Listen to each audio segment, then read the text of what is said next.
কত বিচিত্র হয়। সময় আমাদের পক্ষে থাকলে আমরা নিজেদের রাজা মনে করে নিই, আর সেই সময় যদি বিপক্ষে চলে যায় তাহলে নিঃস্ব হতে সময় লাগে না। তাই মানুষের একটা অভ্যেস আছে, খারাপ সময়ের জন্য কিছু সঞ্চয় করা। আত্মীয়, বন্ধু খারাপ সময় পাশ থেকে সরে যায়। যশ, মান প্রতিকূল সময় চিরস্থায়ী হয় না। তাই মানুষ মনে করে অর্থ সঞ্চয় করাই শ্রেয়। অর্থের কোনো হৃদয় নেই যা সময়ের সাথে পরিবর্তিত হবে।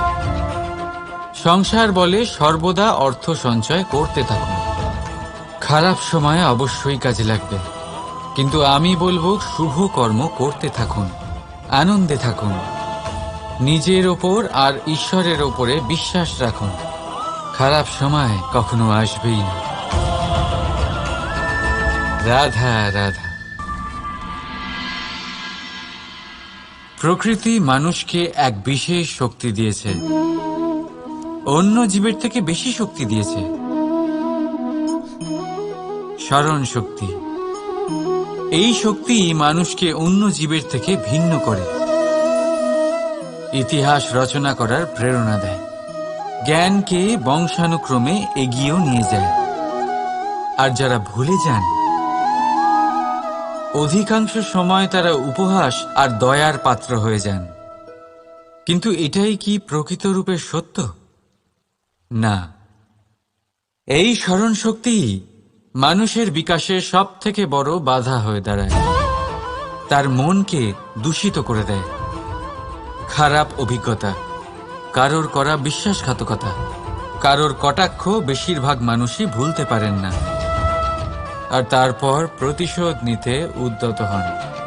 প্রথমে সময় নষ্ট করেন প্রতিশোধের প্রস্তুতিতে, আর তারপর সময় নষ্ট করেন প্রতিশোধ নেওয়ার সুযোগ খুঁজতে। যদি সন্তুষ্টি পেতে চান, যদি জীবনে আনন্দ পেতে চান, তাহলে স্মরণ শক্তির সদ্ব্যবহার করুন। নিজের স্মরণ শক্তিকে চালনা করুন শুধুমাত্র ভালো কথা আর ভালো স্মৃতির দিকে। জীবনে আনন্দ পাবেন। রাধা রাধা।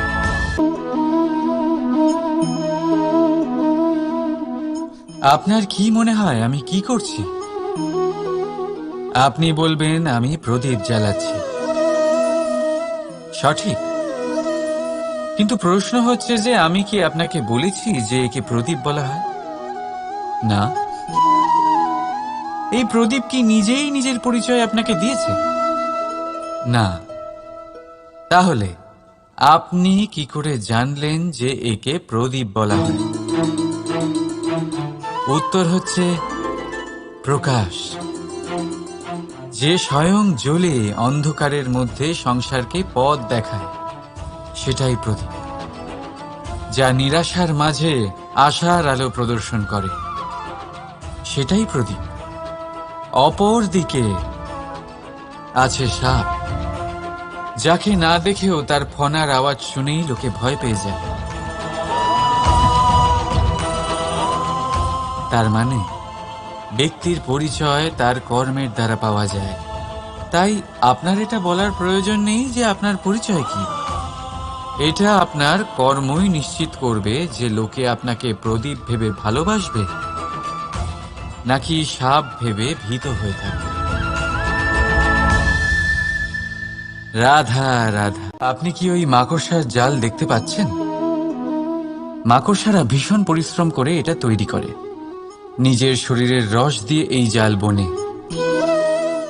আপনি কি এটার উদ্দেশ্য জানেন? আসলে মাকড়সা এই জালে ছোট কীটপতঙ্গ ধরে তাদেরকে খাদ্যরূপে গ্রহণ করে।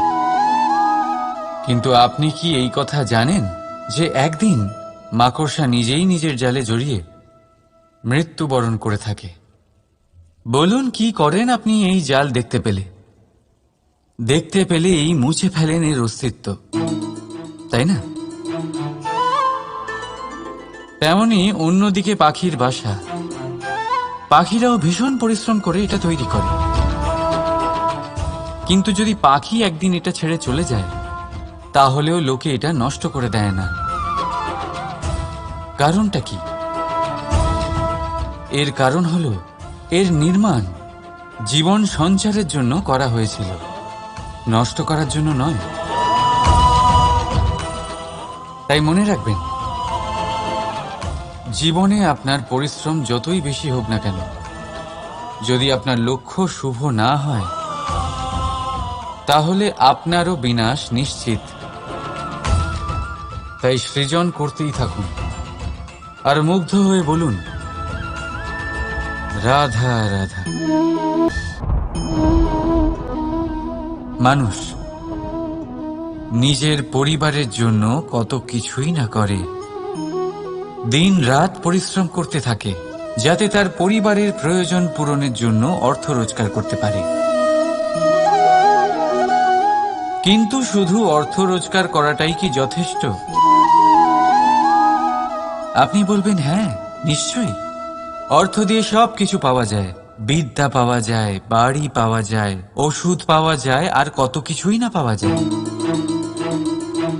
এইসব একটা পর্যায় পর্যন্ত সঠিক, কিন্তু একটু মন দিয়ে ভেবে দেখুন, যখন কোনো শিশু অসুস্থ হয়ে পড়ে, তখন সে ওই তিক্ত ওষুধ কেন খেয়ে নেয়? এই জন্য কারণ ওর পিতা সেই ওষুধ অর্থ দিয়ে কিনেছে? না, বরং এই জন্য কারণ তার পিতা যে তার সামনে দাঁড়িয়ে, তার ওপরে তার বিশ্বাস আছে। বিশ্বাস আছে যে উনি তার কিচ্ছু হতে দেবেন না। এই বিশ্বাস, এই সংস্কার, এই শিক্ষা কখনো অর্থ দিয়ে পাওয়া যায় না। এটা পাওয়া যায় সেই সময় থেকে যা মাতা পিতা তাদের সন্তানের সাথে কাটিয়েছেন। তাই জীবনে অর্থ অবশ্যই উপার্জন করুন, কিন্তু নিজের পরিবারকেও সময় দিন, আনন্দ পাবে। রাধা রাধা। বিরোধিতা এমন এক শব্দ যা শুনে আমরা সবাই ভয় পেতে থাকি। যদি কেউ আমাদের বিরোধিতা করে তা আমাদের সহ্য হয় না। আমরাও কারোর বিরোধিতা করে কোনো শত্রুতা করতে চাই না। এই ধরনের ভাবনা আমাদের মনে আসতেই থাকে। কিন্তু বিরোধিতা, এই শব্দ আপনার শান্তির জন্য, আপনার সুখের জন্য কতটা গুরুত্বপূর্ণ তা আপনারা জানেন না। তাই যদি কাল এসে কেউ আপনার বিরোধিতা করে, তখন সবার আগে নিজেকে যাচাই করুন। আপনি কি ভুল করেছেন? আপনার দোষ কি? নিজের মধ্যে কি ত্রুটি আছে সেটা বোঝার চেষ্টা করুন, নিজেকে সংশোধন করার চেষ্টা করুন। তারপর দেখুন, বিরোধিতার এই আগুন আপনাকে স্বর্ণ থেকে কুন্দন বানিয়ে তুলবে। বলা হয় এই সংসারে খারাপ বেড়েই চলেছে, কিন্তু তার কারণ এ নয় যে খারাপ মানুষ বেড়ে চলেছে। তার কারণ হলো যে ভালো মানুষ, যাদের ভালো চিন্তা, ভালো বিচারধারা আছে, তারা খারাপের বিরোধিতা করতে পারে না। যদি আপনার সম্মুখে কোনো খারাপ কর্ম হয়, তাহলে তার বিরোধিতা করতে সংকোচ করবেন না, কারণ বিরোধিতার এই আগুন মন্দকে পিছুপা হতে অবশ্যই বাধ্য করে। রাধা রাধা। বিশ্বাস, জীবনে বিশ্বাস কতটা গুরুত্বপূর্ণ। একজন স্ত্রী তার স্বামীর হাত ধরে যে কোনো জায়গায় যেতে পারেন, এর কারণ হলো বিশ্বাস। তার নিজের স্বামীর ওপরে বিশ্বাস আছে। যখন একজন মা তার ছোট বাচ্চাকে কোলে তুলে হাওয়ায় ওঠায়, তখন সেই বাচ্চা ভয়ভীত হয়ে যায় না। তার কারণ হলো বিশ্বাস। তার বিশ্বাস আছে যে তার মা তার কিচ্ছু হতে দেবে না। এক বৈদ্যের দেওয়া ঔষধ সন্তান কিছু না বুঝে শুনেই খেয়ে ফেলে। সেই বৈদ্যের জ্ঞানের বিষয়ে তার কোনো ধারণাই থাকে না, শুধু নিজের পিতার উপরে বিশ্বাস আছে যে তার পিতা তাকে খারাপ কিছুই দেবে না। যখন এই সংসারের প্রতিটা বন্ধন বিশ্বাসের উপরে দাঁড়িয়ে আছে, তাহলে কেন এই বিশ্বাসকে আমরা জীবনে আনতে পারি না? আপনি নিজেই দেখুন, এই বিশ্বাস নিজের জীবনে এনে দেখুন, সবকিছু আরো সুন্দর হয়ে যাবে। তাই ভালোবেসে বলুন, রাধা রাধা।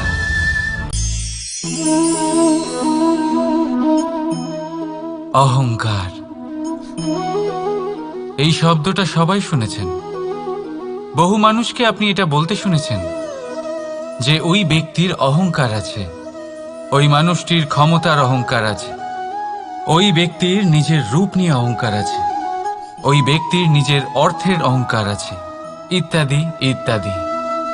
কিন্তু এই অহংকার, এর অস্তিত্ব হয় কি করে?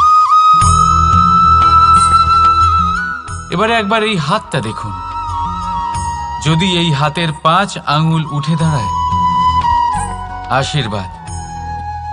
আর যদি এই হাতের 5টা আঙ্গুল একসাথে মুঠো হয়ে যায়, শক্তি, সংকটের বিরুদ্ধে ঢাল। কিন্তু এই একটা আঙ্গুল সংকটের কারণ হয়ে দাঁড়াতে পারে।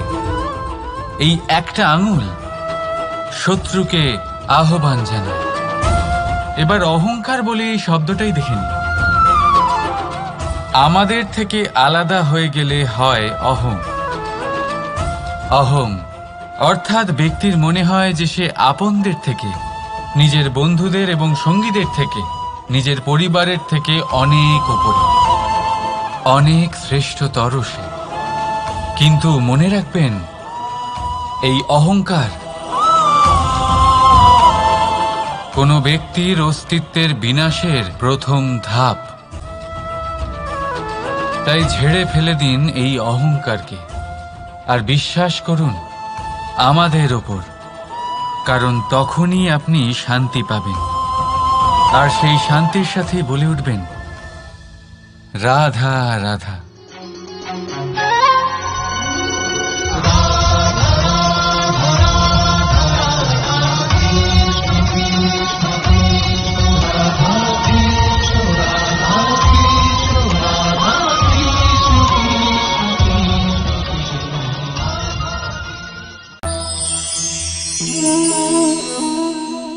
সাফল্য। যদি আপনাকে জীবনে সাফল্য পেতে হয়, তাহলে আপনি একাধিক মানুষ পাবেন যারা একাধিক উপায় বলবে আপনাকে সাফল্য পাওয়ার। দীর্ঘ সময় ধরে পরিশ্রম, চেষ্টা, নির্ধারণ, নিষ্ঠা এই বিষয়ে ভাষণ দিতে থাকবেন। একাধিক রকমের উদাহরণ আপনার সামনে তুলে ধরবেন। কিন্তু আমার এটা মনে হয়, আমরা কেন সেই বিষয়ে কথা বলি না যা মানুষকে অসফল করে তোলে? শুধু দুটো ব্যাপার অসফল হওয়া নিশ্চিত করে। শুধু 2 ধরনের মানুষ বেশিরভাগ অসফল হন। প্রথম তারা যারা ভাবে অনেক কিছু কিন্তু কিছুই করে না। আর দ্বিতীয় তারা যারা অনেক কিছু করতে থাকে কিন্তু ভাবনা চিন্তা না করে। ভাবনা আর কর্ম, এদের মাঝে সামঞ্জস্য রাখা খুব জরুরি। যদি এটা থাকে, তাহলে জীবনে কখনো অসফল হবেন না। রাধা রাধা।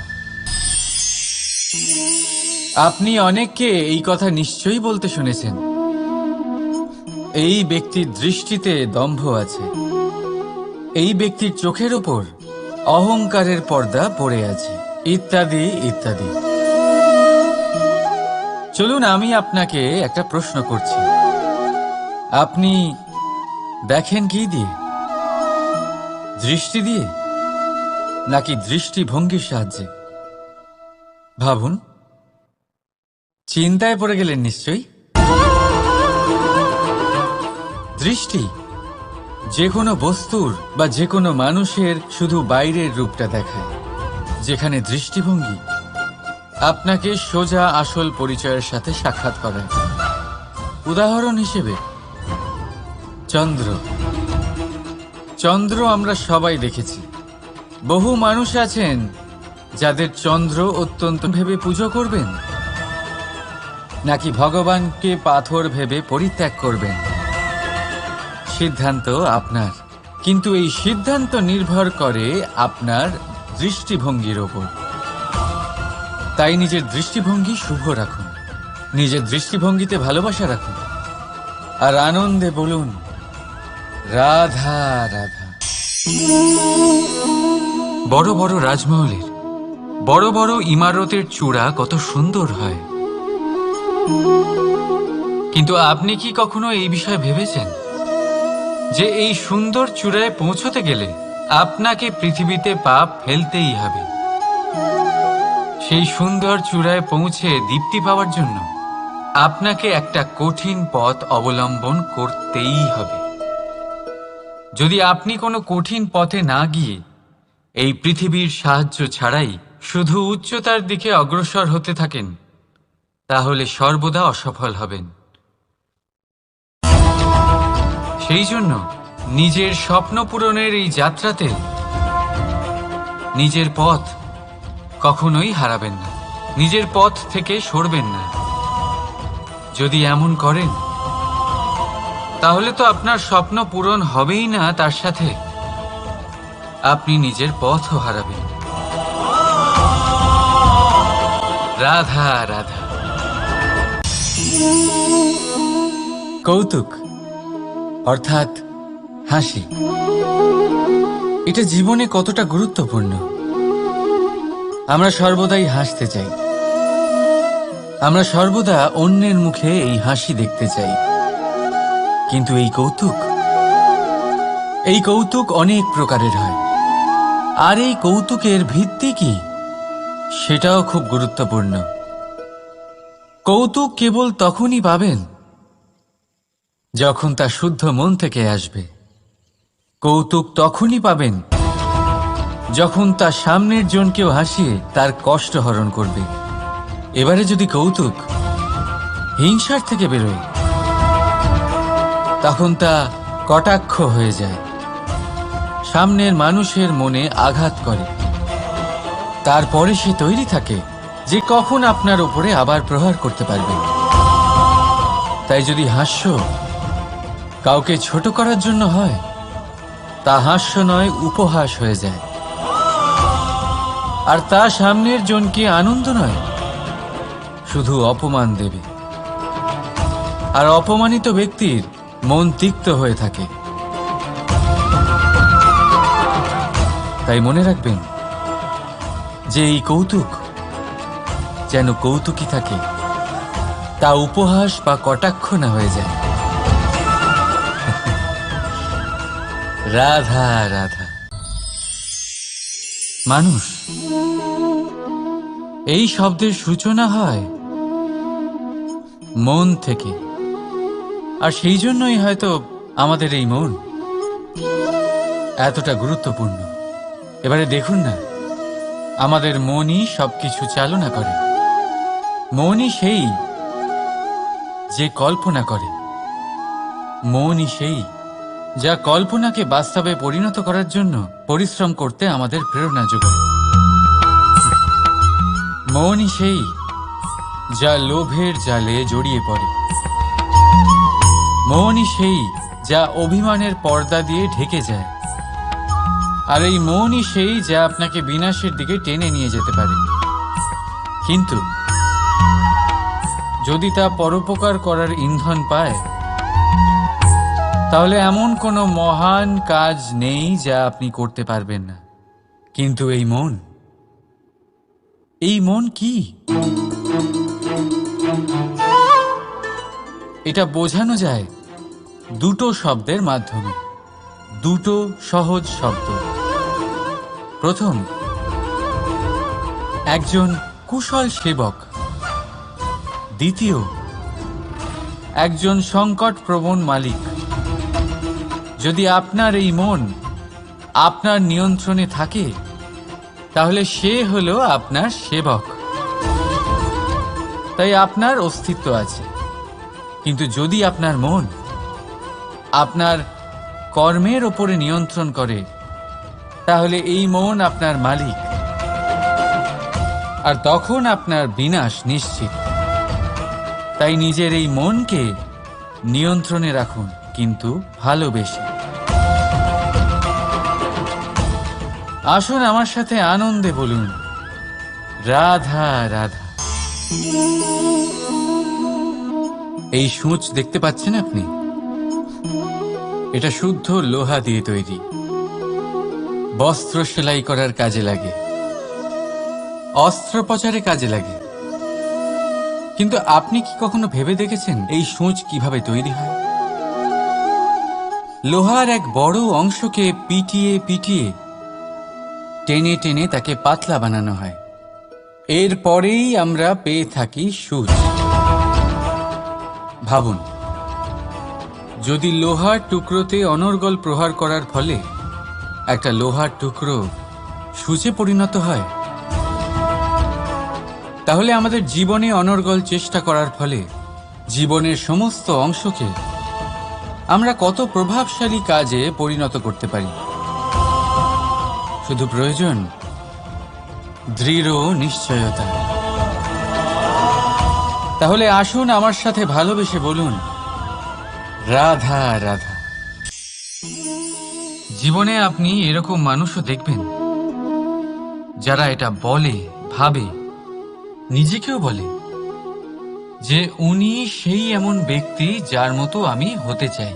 ঠিক আছে, কারোর থেকে প্রেরণা নেওয়াটা কোনো ভুল নয়, কিন্তু কখনো কখনো এই প্রেরণা গুরুত্বহীন হয়ে যায়, আর আমরা শুরু করে দিই সেই ব্যক্তিকে নকল করতে। এখানেই থেমে যায় আমাদের উন্নতি। এবারে দেখুন, সংসারে শত কোটি রঙের ফুল আছে, কিন্তু তারা কখনো একে অপরকে নকল করে না। নকল করে না তাদের রং, নকল করে না তাদের সুগন্ধ। তাহলে আমরা করি কেন? প্রতিটা ব্যক্তির মধ্যে কোনো না কোনো প্রতিভা অবশ্যই থাকে, যা ফুটিয়ে তোলার সঠিক সময়ও আমাদের কাছে থাকে। কিন্তু সেই মানুষ সেই প্রতিভা নির্মাণ করার পরিবর্তে সময় নষ্ট করে অন্য কারোর মতো হওয়ার জন্য, কাউকে নকল করার জন্য। এটা করবেন না। সময়কে ব্যবহার করুন নিজের অস্তিত্ব নির্মাণ করার জন্য, কারণ কারোর ছায়া হওয়ার থেকে ভালো আপনি কারোর জন্য প্রেরণা হয়ে উঠুন। রাধা রাধা।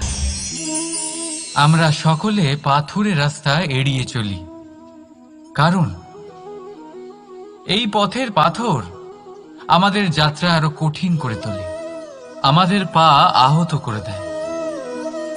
কিন্তু একটা গুরুত্বপূর্ণ কথা আমরা ভুলেই যাই, এই কঠিন পথই না শুধু আমাদেরকে নিজেদের দুর্বলতার সাথে পরিচয় করায়, বরং আমাদের শক্ত হওয়ার প্রেরণাও দিতে থাকে। সময়ের সাথে ঠিক এমনটাই হতে থাকে। সবাই ভালো সময়ের অপেক্ষা করতে থাকেন, ভালো সময়ের জন্য পরিশ্রম করেন, তার জন্যই চিন্তা করেন, কিন্তু ভুলে যান যে ভালো সময় বহুবার আমাদের বিবেক নষ্ট করে দেয়। সেখানেই খারাপ সময় আমাদের বুদ্ধিকে সঠিক পথে চালিত করে। রাধা রাধা। ঘোড়াকে যতই প্রশিক্ষণ প্রদান করুন, তার মুখে লাগাম তো পরাতেই হবে। একজন ভালো চালক সেই ঘোড়ার লাগাম মাঝে মাঝে টেনে ধরে, তাকে সঠিক পথে চালিত করতে, যাতে সেই ঘোড়া দিগ্ভ্রান্ত না হয়। এবার একটু ভাবুন, ঠিক এরকমই হয় আমাদের মন। যদি এটা বিবেকের লাগাম দিয়ে মাঝে মাঝে আমরা টেনে না ধরি, তাহলে আমাদের এই মন দিগ্ভ্রান্ত হতে পারে। আর যদি আপনি আপনার লক্ষ্যে পৌঁছতে চান, তখন মনের এই লাগাম মাঝে মাঝে আপনাকে অবশ্যই টেনে ধরতে হবে, কারণ বিবেকের এই পথ প্রদর্শনই আপনাকে ভালোভাবে আপনার লক্ষ্যে পৌঁছে দেবে। মনে রাখবেন আর আমার সাথে ভালোবেসে বলবেন, রাধা রাধা। আপনি কখনো জাঁতা কল দেখেছেন? তাতে গম পেশা হয়। গমকে এমনভাবে পেশা হয় যাতে আমরা তা খেতে পারি, জীবিত থাকতে পারি। আর যদি আপনি মন দিয়ে দেখেন, তাহলে কলের নিচের অংশ কখনো ঘোরে না, শুধুমাত্র ওপরের অংশই ঘোরে। আর তবেই তা গম পিষতে পারে, আর তবেই রুটি তৈরি হতে পারে। কিন্তু ভেবে দেখুন, যদি কলের দুটো অংশই ঘুরতে থাকে তাহলে কি হবে? তা গম পেশার বদলে একে অপরকে পিষে নিজেদের অস্তিত্ব শেষ করে দেবে। তাই জীবনে কোনো কাজ যখন মন আর মস্তিষ্ক মিশিয়ে করা হয় তখনই তা সম্পন্ন হয়। কিন্তু যখন বিষয় হলো ভক্তির, তখন মস্তিষ্কের যুক্তির মৌন থাকা প্রয়োজন। আর যখন বিষয় হলো কর্ম আর ন্যায়ের, তখন মনের আবেগের মৌন থাকা প্রয়োজন। তাই মন আর মস্তিষ্কের এই সম্মিলনে সতর্ক থাকবেন। একসাথে অবশ্যই চলবে, কিন্তু একে অপরের বাধা যেন না হয়ে দাঁড়ায়। রাধা রাধা। আমি একটা এমন শব্দ যার অনেকগুলি মানে হয়, যার আসল অর্থ হল অহং। যদি আপনি কথা বলেন সৃষ্টির নির্মাণ নিয়ে, তাহলে আমি ব্রহ্মদেব হয়ে সৃষ্টির নির্মাণ করবে। যদি আপনি কথা বলেন প্রলয়ের, তাহলে সেই আমি মহাদেব হয়ে বিনাশ করবে। এই আমি সঙ্গতিপূর্ণ, কিন্তু শুধু ততক্ষণ যতক্ষণ আপনি এটা সবার সাথে ভাগ করছেন। কিন্তু আমরা বহুবার এর মানে বুঝতে পারি না। এই অহংকে সীমিত করে দিই একটা ব্যক্তি অবধি, শুধু নিজে। আর তখনই জেগে ওঠে অহংকার, যাতে প্রাধান্য পায় শুধুমাত্র আমি, আমরা নয়। আর একজন ব্যক্তি একা না উৎপাদন করতে পারে আর না করতে পারে সৃজন। এবারে দেখুন, বৃষ্টির এক ফোঁটা, তারও অস্তিত্ব আছে, কিন্তু তা ধরিত্রীতে পড়লেই সমাপ্ত হয়ে যায়। কিন্তু যখন ফোঁটাগুলি একসাথে পড়ে তখন শুরু হয় বর্ষা, আর তখনই তৈরি হয় ধারা। রাধা রাধা। বলুন, কি দেখতে পাচ্ছেন আপনি? আমার হাতের এই সাদা বস্ত্র, নাকি এতে লেগে থাকা এই কালো দাগ? এবারে সত্যি কথা বলতে কি, আপনার নজর সবার আগে এই কালো দাগের উপরে গেছে। ঠিক আছে, এমনই তো হয়। ভীষণ কম মানুষ থাকেন যারা ভাবেন কোনো ব্যক্তি ভীষণ পরিশ্রম করে এই বস্ত্র ধুয়েছেন, এটা শুকিয়েছেন। বেশিরভাগ মানুষের নজর যায় এই দাগের উপরে, ভাবেন যে এটা কি করে লাগলো। কিছুটা এরকমই হয় আমাদের ব্যক্তিত্বের সাথে। আমাদের শুভ কর্মের ওপরে আমাদের একটা খারাপ কর্ম ভারী মনে হয়। এবারে ভাবুন, যদি আমি চন্দ্রের কথা বলি, তাহলে তার শীতল আলো দেখার পূর্বে তার কলঙ্ক লক্ষ্য করেন, সেই চাঁদে লেগে থাকা কালো দাগ দেখে নেন। সেই জন্যই বিশেষ করে যারা শুধুমাত্র শুভ চিন্তা করেন আর উপকারী কর্ম যারা করেন, তাদের আমি বলবো সাবধানে থাকবেন। কারণ আপনার একটা খারাপ কর্ম চিরকালের জন্য উদাহরণ হয়ে দাঁড়াবে। রাধা রাধা। এই লক্ষ্য আসলে কি? এই লক্ষ্য তাই যা আমরা পেতে চাই। এই সংসারে সুখী কে হয়? সুখী সেই যে তার লক্ষ্য পেয়ে গেছে। দুঃখী কে হয়? দুঃখী সেই যে তার লক্ষ্য এখনো পায়নি।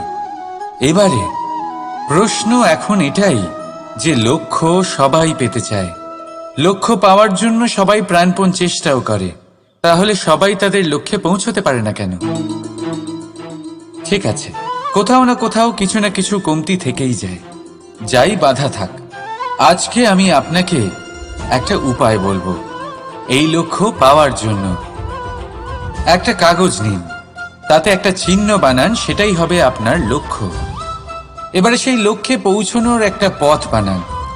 এবারে এই যাত্রাকে ভিন্ন ভিন্ন ভাগে বিভাজন করে দিন। এবারে এটা হলো আপনার পরিকল্পনা। এবার এই পরিকল্পনা ক্রমানুসারে আপনি পালন করতে থাকুন, এটাই হবে আপনার চেষ্টা। এবার এইভাবে যদি আপনি চেষ্টা করতে থাকেন, যাই আপনার কল্পনা হোক না কেন তা বাস্তব অবশ্যই হবে। তাহলে এই কল্পনাকে বাস্তবে রূপান্তরিত করুন। এইভাবেই নিজের পরিকল্পনা পালন করতে থাকুন। আপনার যাই কল্পনা থাকুক বা যাই লক্ষ্য থাকুক, তা বাস্তবে পরিণত হয়ে আপনার হাতে অবশ্যই আসবে। রাধা রাধা। মোহ। শাস্ত্রে লেখা আছে যে মোহ শুধু সেই ব্যক্তিকেই নয়, বরং সেই আরেক ব্যক্তিকেও বিনাশ করে দেয় যার ওপরে সেই মোহ আছে। এবারে লোকে কি করেন, এই শাস্ত্রে লেখা কথাগুলি শুধু শাব্দিক অর্থে নেন। এই মোহ দেখুন, এটা শুভও হতে পারে, শুধু এর রূপ ভিন্ন ভিন্ন হয়। এটা ভালো করে বুঝতে হবে। এবারে মোহ যদি কোনো বস্তুর উপরে থাকে তাহলে তা লালসা হয়ে যায়।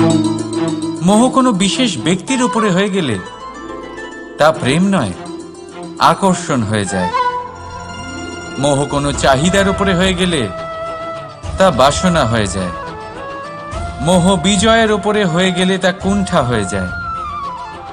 মোহ নিজের সংস্কৃতির উপরে হলে আপনাকে সংস্কৃতির রক্ষক বানায়।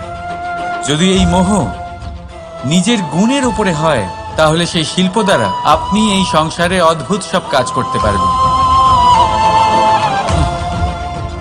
এবারে এটা আপনার উপরে নির্ভরশীল যে এই মোহকে আপনি সৃজনের আধার বানাতে চাইবেন নাকি বিনাশের অস্ত্র বানাতে চাইবেন। ভেবে দেখুন, সিদ্ধান্ত আপনার। রাধা রাধা। বাবার এক মিত্র ছিলেন, বড়ই দুঃখী ছিলেন, বিপদে পড়েছিলেন। কি করবেন? ব্যবসা ভালোভাবে চলছিল না, বাড়িতে শান্তি ছিল না, সমস্ত জায়গায় ক্ষতি হচ্ছিল। তাই উনি একজন জ্যোতিষীকে দেখালেন। জ্যোতিষী বললেন, আপনার যে বাড়ি আছে সেটা আপনার জন্য অশুভ, আপনার এই বাড়ি পাল্টে ফেলুন। উনি বাড়ি পাল্টে ফেললেন, তবুও ওনার সমস্যার সমাধান হলো না।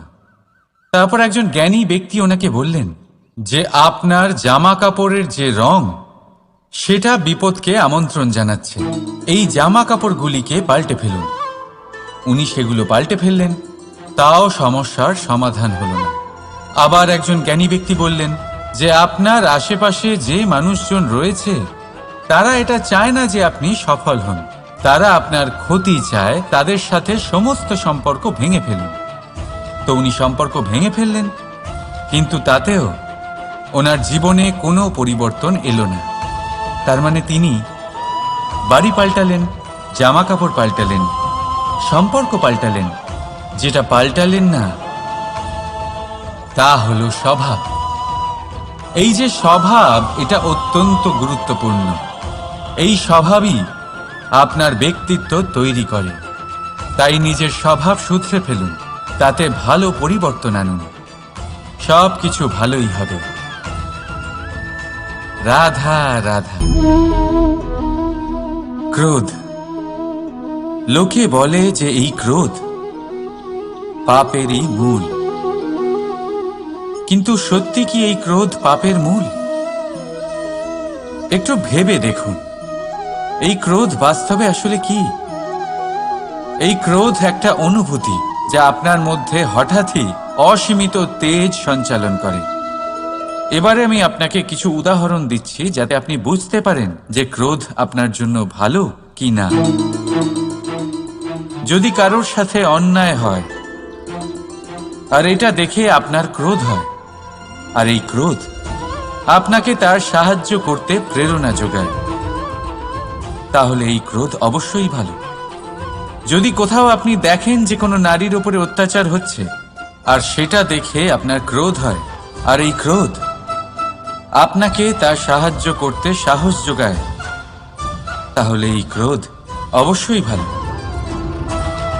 যদি এই সংসারে কোথাও আপনি কোনো অনৈতিক কাজ বা ছলনা দেখেন আর আপনার তাতে ক্রোধ না হয়, কিছুই অনুভব করেন না, তাহলে এটা কাপুরুষতা। তার মানে এটাই যে আপনি আপনার মনুষ্যত্ব হারিয়ে ফেলেছেন। তাই এটা বোঝার চেষ্টা করুন, আপনার ক্রোধের তেজের ব্যবহারের ওপরে নির্ভরশীল হলো এই ক্রোধ আপনার জন্য পাপের সমান, নাকি এই ক্রোধ আপনার জন্য পুণ্যের স্থাপক।